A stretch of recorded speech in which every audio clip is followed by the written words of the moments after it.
আমাদের এই অঞ্চলের মা বোনেরা এবং আমাদের ভাইয়েরা সবাই উপস্থিত রয়েছেন। আপনাদের সবাইকে জানাই বাংলাদেশ জাতীয়তাবাদী দল মাগুরা জেলা শাখার পক্ষ থেকে সংগ্রামী শুভেচ্ছা এবং অভিনন্দন। আপনারা আজকে যে আপনাদের অন্যতম বড় ধর্মীয় উৎসব দুর্গাপূজা, শারদীয় দুর্গাপূজা, এই পূজার আজকে অষ্টমী, আপনারা শেষ দিন হবে আপনাদের 2 তারিখ।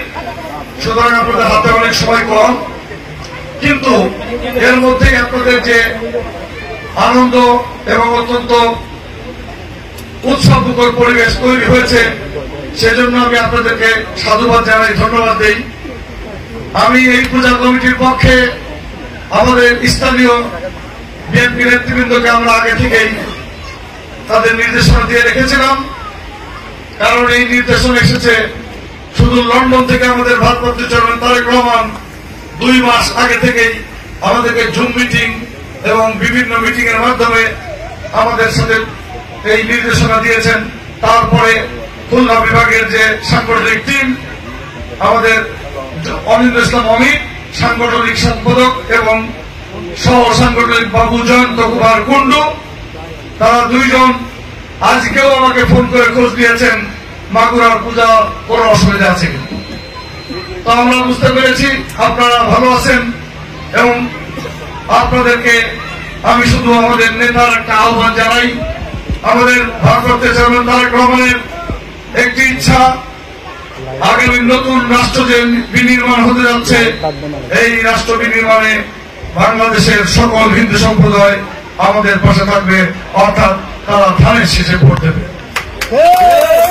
এবং আপনারা দেন বাংলাদেশের নতুন একটি রাজনৈতিক দল, রাজনৈতিক পরিবেশ তৈরি করার সহযোগিতা করেন। আমাদের নেতা যে ওয়াদা করেছেন আপনারা দেখতে পারবেন, কারণ তিনি শহীদ রাষ্ট্রপতি জিয়াউর রহমান এবং বেগম খালেদা জিয়ার সন্তান। সুতরাং তারা যে পথে হেঁটেছেন, গণতন্ত্রের পথে, জনগণের কথা তারা শুনেন, বুঝেন, চেষ্টা করেন।